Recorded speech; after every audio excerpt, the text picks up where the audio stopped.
आपण जर नोकरी करत असू आणि आपल्याला त्याच्या सायमल्टेनियसली आपल्याला दुसरा काही एक मनी फ्लो क्रिएट करता आला, मग तो छोटा बिझनेस असेल, म्हणजे अगदी आता बघतो आपण की मध्यमवर्गीय कुटुंबात जर नवरा नोकरी करून पैसे कमवत असेल तर बायको चटण्या, लोणची, पापड ह्या गोष्टी आणि पूर्वापार Correct. आपण करतच आलोय Correct. घरात, की मे महिना आला तर साठवणीचे पापड करणं, पापड. लोणची करणं.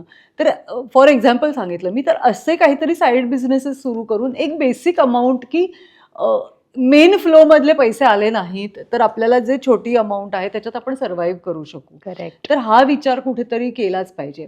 हल्लीच्या पिढीचं असं आहे, ते चूक बरोबर मला माहित नाही, पण नवरा बायको म्हणजे नवीन लग्न झालेली दोघं जण ही माझे पैसे आणि तुझे पैसे या कॅटेगरी करतात किंवा हे असं ठरवून मागतात की मी हा खर्च करेन तर तू तो खर्च करायचा.